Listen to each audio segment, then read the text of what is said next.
It's a bleak night. Most people are tucked up in bed. But 4 men are focused only on the hands in front of them. They're playing cards, huddled around a rickety table in a community centre. It's late, nearing midnight. Earlier that evening, the place had been alive with Saturday night energy. Around 60 people coming through the doors to play bingo, hoping to win big. But now, it's just the 4 men. It's an old 3-storey building in a small town called Enniskillen in Northern Ireland. They're in the basement. The community centre is on the main street, next to the town's war memorial, where a statue of a lone soldier stands solemnly on a plinth. It's November 1987. Tomorrow morning, locals will gather here, as they will across the rest of the UK, for Remembrance Sunday, to commemorate the war dead. As the card players deal one of their final hands of the night, they suddenly hear noises above them. Is someone upstairs? They stop. They listen. Nothing. But 10 minutes later, their ears prick up again. It sounds like footsteps.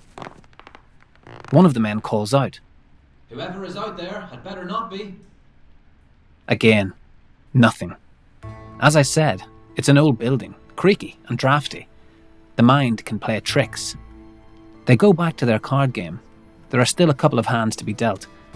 A short while later, the 4 men finish, lock up and leave. It's well past midnight now. But this story isn't about the card players and what they may or may not have heard. It's about what happens next. What we now know is there is another sound of sorts inside the building. It's a morbid countdown. A silent tick, tick, tick. The following morning, as locals gathered on the pavement outside this community centre to watch the Remembrance Sunday parade, there's a catastrophic explosion. The building collapses, killing 11 people and seriously wounding dozens more. This was the work of the Irish Republican Army, the IRA.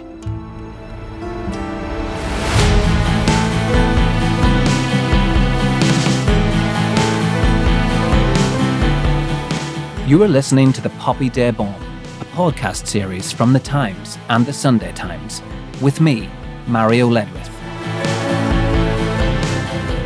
This is part 1, The Atrocity.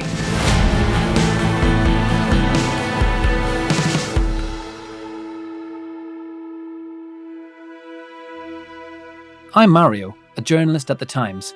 I'm based in London, but you might have guessed that my accent is from Northern Ireland. In fact, Enniskillen is my hometown.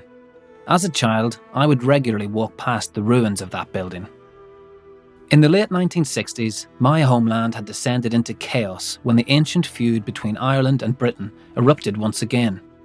That chaos would last for another 3 decades, a period now known simply as the Troubles, a grand understatement.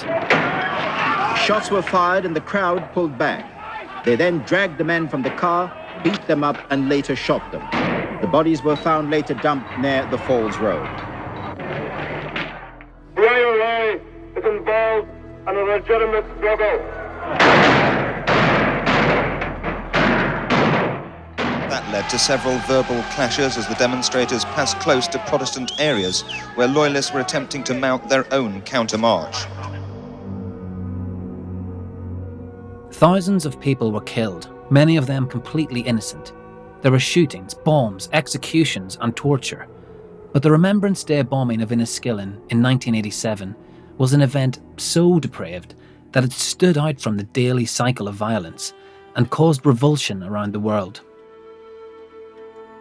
Now, you might think that growing up in a place where people killed each other because of their politics was harrowing. And sure, some of it was odd, like being evacuated from the cinema because of a bomb scare, or seeing soldiers pointing guns at you from a ditch while driving to the beach. But overall, my childhood felt relatively idyllic.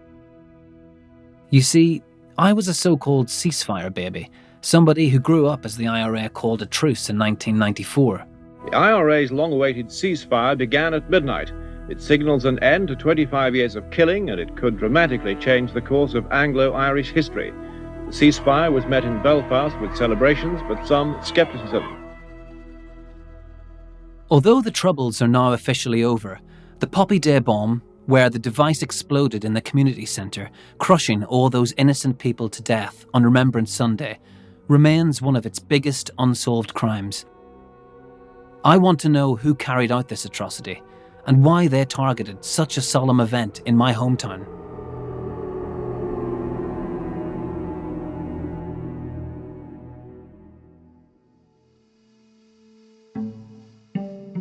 Can you hear me okay? Testing. We're in Clive's house. Yeah, that's lovely.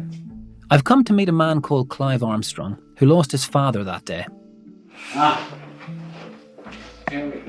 So is this... Right. This is a picture of your mum and dad? Mum and dad in Portrush. Look at that, that's lovely. We're in the conservatory of Clive's home in the countryside, near Northern Ireland's capital, Belfast. He has grey stubble and peers through thick black-rimmed glasses at old family photos. And I think it's about the 1950s. Now, my father had, I think... Look at the dress sense. People don't dress like that anymore, do they? Black suit, white shirt and a spotty tie, and then mum with a wee cardigan on and floral. His dad, Ted, is smiling, his hair quiffed to one side, like a teddy boy. His arms around Clive's mum. She too is smiling, grinning into the camera. And we actually were down there some years ago. We figured out exactly where it was, and we took a photograph of my wife and myself in the same spot. It's a lovely scene, isn't it? You can see it's a bright sunny day. Mm-hmm. Your dad's actually kind of almost squinting in the sun, isn't he? And he's got his lovely pleated wide cut trousers there. It's a very fashionable look. Back in the 1980s, Clive was a young boy growing up in Enniskillen. His dad was an officer in the Royal Ulster Constabulary, the RUC for short, as the Northern Irish Police Force was called then. All my friends would have known what my father done because the washing line was up along the side of the road to school, and you would have seen a green policeman's shirt hung out. But I suppose in that context, we would have been living in a predominantly Protestant area, which we probably felt fairly secure in. Northern Ireland was created when the island of Ireland, long under the rule of the British, was partitioned in 1922. The south, which was predominantly Catholic, became independent, and 6 counties in the north, which were mainly Protestant, became part of the United Kingdom. But the IRA wanted the Brits out, particularly after British troops were sent to Northern Ireland in 1969. They waged a relentless and bloody campaign against the security forces, who they saw as colonial invaders. So, to the IRA, being a police officer was the embodiment of British oppression. That put people like Clive's dad at risk of attack, or worse, death. You always had that sense of security in the background, where you had a father's policeman. You don't tell anyone your father's policeman, even though everybody probably did know, but that was the way it was. What was he like as a person? Oh, he's strict, undoubtedly, but he was great crack. He enjoyed winding people up. Some years ago, I was doing a clear out here in the attic, and I came across, it was a cassette recording of him taping his aunts who were having a conversation, and the two of them were chatting away quite happily, putting the world to right. And my father came into the room and he says, I hope you weren't saying anything bad about me. Oh, Teddy, we would never say anything bad about you. And he says, aye, because I've been recording you right the way through. That's the sort of guy he was. He was a complete prankster. My name's Catherine Galt, and I was 21 when the Enniskillen bomb happened. Cathy has blonde hair and glasses and is nervous when we first sit down to talk. I've never spoken about this before to anybody. I've just withheld it all within myself. And do you mind if I ask, Cathy, why you feel you'd like to talk now? I think I've reached a stage in my life where I'd like people to know what I experienced on that day and the suffering that there was during the Troubles. Like Clive, she also lost a member of her family. Sammy was, he was tall, he He had lovely eyes. His hair was starting to go grey. Very mature man, and Sammy was Kathy's father-in-law. he was just perfect in my eyes. I actually looked at him when I met Keith, and I thought, well, if you turn out like him, you'll be all right. You know, I'll be all right. I'm marrying the right man. In November 1987, both Clive and Kathy's families were planning to attend the Poppy Day parade. After hundreds of thousands were slain in World War I, the poppies that covered the fields in Europe became the enduring symbol to honour the war dead. But like almost every other element of life in Northern Ireland, this act of remembrance had come to be viewed along sectarian lines. For many Protestants, it was an opportunity to reinforce their affinity with the British state, but Catholics, for the most part, saw the uniformed parade as something which celebrated the British Army, and that didn't sit well, so very few Catholics would attend. And that was the case in Enniskillen that weekend. The evening before the parade, Kathy needed help with her baby while her husband was at work. Her father-in-law, a retired police sergeant, popped over. Sammy arrives, and I made him a cup of coffee, and he had the coffee, and he was telling me all about his day. I went off to the shop. I had things to buy in the shop, and I came back, and we chatted for another while, and then he said, well, you know, I'll see you then tomorrow at the cenotaph. And I said, okay. But for some reason then he got in the car and he drove up round the park to turn the car. And he came back and he stopped the car and he got out of the car and he said, I was known as Catherine at that time. And he said, Catherine, you look after that boy. He's my pride and joy. That was the last time I ever saw Sammy.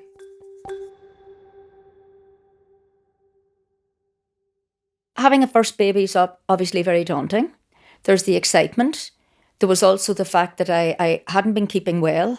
I was hoping everything would go according to plan because I had fluid and high blood pressure. It had to be monitored. I had to go into hospital early. This is Leanna. She's a tall, elegant lady in her 60s. On the morning of the bomb, she was a patient at Enniskillen's Erne Hospital, just north of the town centre. It was a normal day. Again, it would have been banter with the other expectant mothers. In those days, it was open ward. I can still see it. And I was on the left-hand side, and there would have been about 4 beds. And then maybe there was another section with another 4. The weather outside was overcast, what we, the locals, would describe as being fierce dull. Meanwhile, Clive was at home with his dad, waiting to go to the war memorial. My grandmother and grandfather lived about 200 yards from us, and my mum would have been their principal carer, I suppose. So mum was over with Granny and Grandad, and my father was sitting on eggs. He was going, come on, we have to go. What's keeping your mother? Where is she? So eventually my mum came back. My father, come on, we need to go into the car. At Kathy's house, she was also getting impatient. Her husband Keith was just home from a night shift and was slowing things down. I was sort of saying, well, Keith, you know, we're going to be late, we're going to miss this. And so then eventually we got ourselves together with Andrew and into the car, and then we had to get parked up and got Andrew into the buggy, and, you know, you've all the stuff, the blankets and everything. And, you know, it's a whole carry-on when you've a baby. We were just approaching Florence's. The Goulds were one of many families filing past Florence's clothes shop, some with red paper poppies pinned to their lapels. Alongside veterans in their medals, they were there to watch the uniformed parade, followed by the lane of reeds at the cenotaph. The best view was from just outside the old community centre, where the bingo had been in full swing the night before. Clive and his father Ted were already there. One of my school friends, Stephen Ross, dandered up behind us, and the two of us were chatting, and him and I were in the same physics class together, and the two of us were chatting away, and the next thing Stephen says, what time is it? So I look at my watch, Never got out what time it was.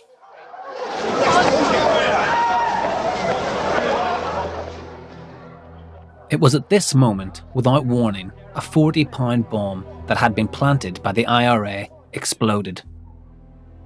The gable wall of the 3-storey building collapsed, large slabs of concrete crashing down and crushing many of the bystanders on the pavement below.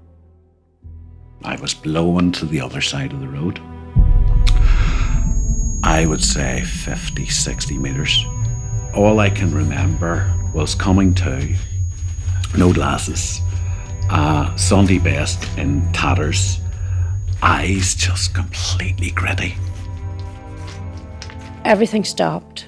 The world around us just stopped. It was just an eerie silence. And then all I could hear was like the alarms in the shop.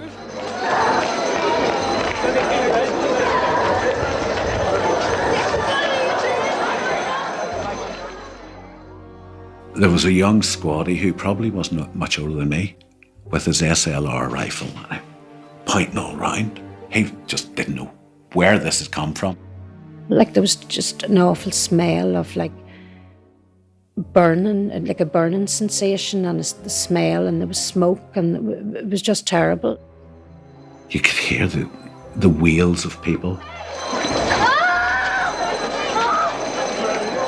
You could hear the groans of people in pain and agony. And the place was just so dusty. All I could hear then was Keith shouting at me, "No, my father's dead. My father's dead." And I said, "What do you mean your father's dead?"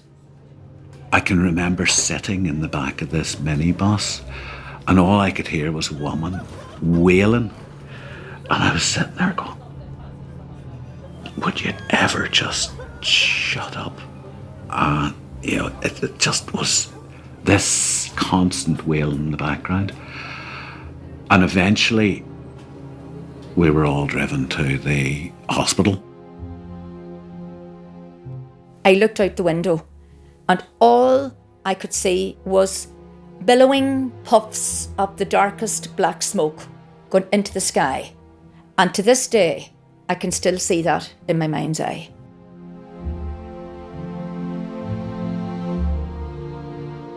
Although Kathy hadn't made it to the war memorial, her father-in-law Sammy had. He'd been with his other son, who'd managed to get out of the rubble. Now her husband was beyond worried. He said, "I know my father's dead. I know he's dead." And I said to him, "No, he's not." And he says, "Well, I'm going over to see." And then he disappeared. Dozens of injured people were being brought into the hospital. On the maternity ward, expectant mother Leanna was trying to make sense of it all. I can still see two faces of nurses that I know, and they were running up the ward, and they obviously were called away because there was an emergency, and they had to take as many staff as possible and just leave a skeleton staff on the ward. This caused this utter panic. It was actually some of the nursing staff that were there that came and told us what had happened. There's been an explosion, it's been at the war memorial, there's been so many people injured.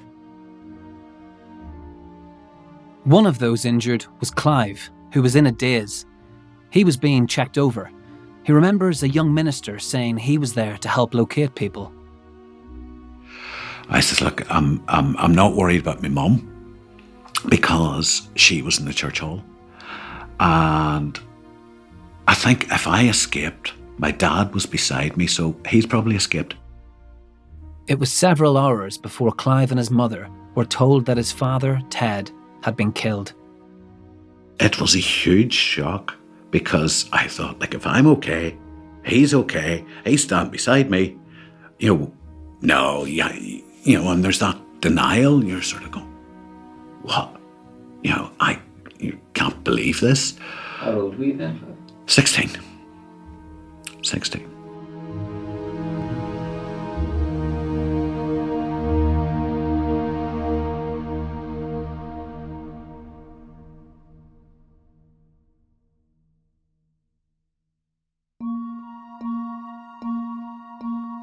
Kathy and her husband were now also at the hospital, where they found Sammy's wife.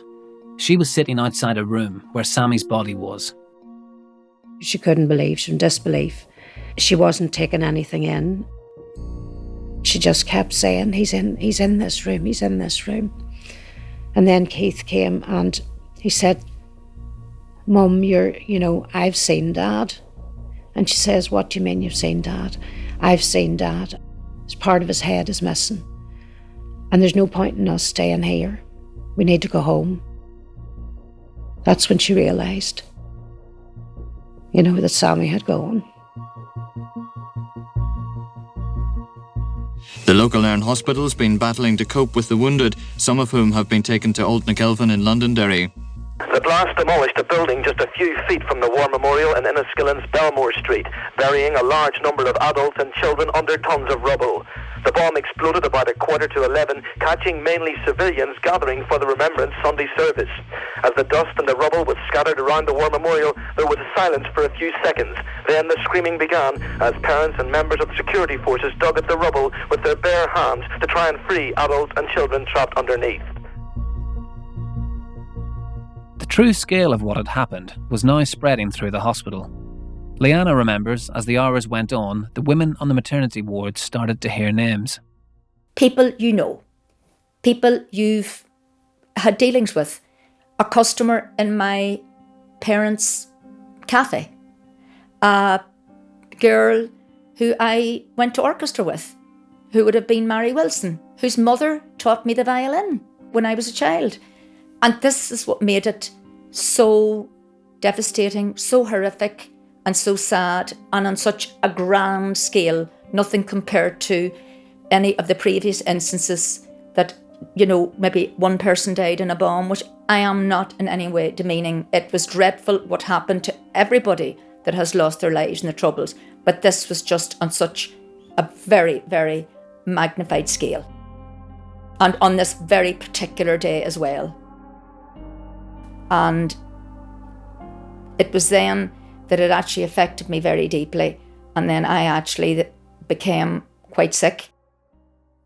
At the very moment when they were to have been standing in their ranks in silence, remembering the dead of 2 world wars, soldiers in their ceremonial uniforms were scrabbling in the piles of fallen brickwork and masonry in Enniskillen's town centre, digging out the civilians who'd been buried in the explosion. It was planted a few yards from the War Memorial in Enniskillen. It went off without warning as the remembrance crowds were gathering. So far, the IRA has said nothing, which is unusual. News of the explosion reached London just as the Queen was leading the Remembrance Day ceremony at the Cenotaph. 11 people were killed on the day. Over 60 were injured. Some injuries were life-changing. A 12th victim would go into a coma and die 13 years later. The day after the bombing, the IRA admitted responsibility and issued a statement. They said they deeply regretted what occurred, claiming their intended targets were what the IRA called Crown Forces personnel. They blamed the British Army for triggering the bomb with a radio device while doing a security sweep. But this wasn't true. The bomb was on a timer. It had been set to go off at a specific time. And there was no warning. We went up to the hospital, to the morgue, to view my father, and I just couldn't.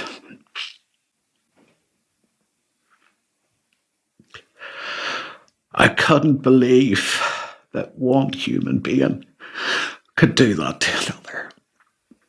The undertaker done the best they could, but I could not comprehend what cause, why. He was doing nobody any harm.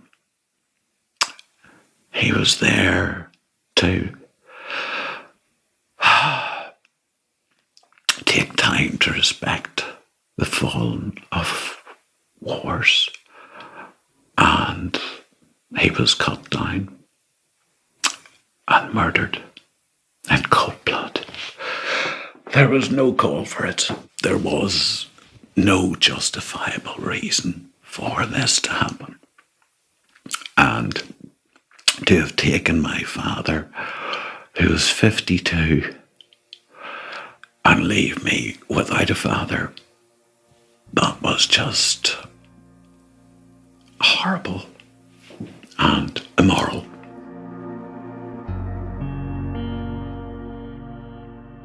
On the 10th of November, 2 days after the bomb, Kathy's father-in-law, Sammy Galt, was laid to rest. He was 49. I was 21 then, and I'm nearly 60 now. It ruined my life. It actually took a lot of my life away. The soul of our family was taken away that day. Financially as well, because obviously Sammy was going to mind our child. We would have had holidays and a lifetime of fun with him if he had been still alive. Hundreds of people are attending the first funerals of the 11 victims of the IRA's Poppy Day bombing. The first ceremony going on now is for the youngest victim, the student nurse Mari Wilson, who died in the rubble holding her father's hand. Services are also being held for the RUC reservist Ted Armstrong and the retired policeman Sam Gould.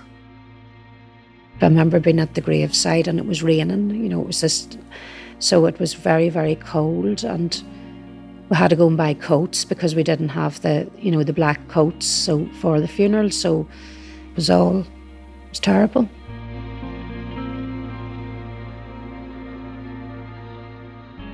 Still in hospital, Leanna went into labour on the same day. When he was born, there was the absolute elation of giving birth to a perfect baby. I was very blessed and grateful for that. And he was absolutely just gorgeous. And that boy's name was Mario.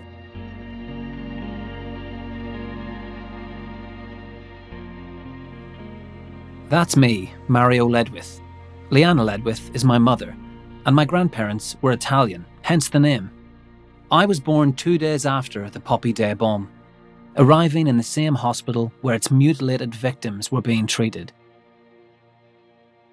That massacre changed my town forever, yet growing up, it felt like something that was easier for people not to talk about.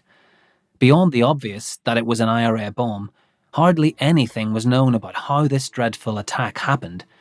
Were the perpetrators still among us? Did they still live nearby? Did they regret it?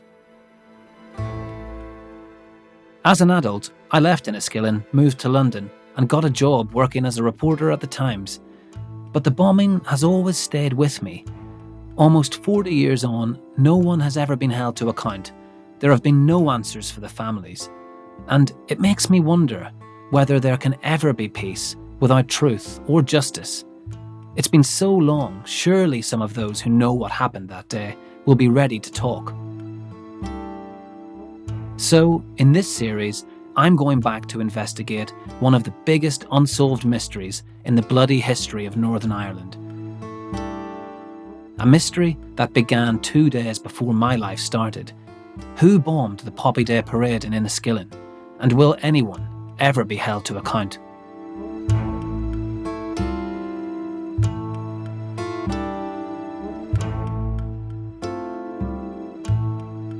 On a Tuesday afternoon in December 1987, a man in London is waiting to speak. He gets to his feet and says a few words. He's a politician and is addressing the Prime Minister. He's about to name a man who he says is responsible for the Remembrance Sunday attack. That's next time on the Poppy Day bomb.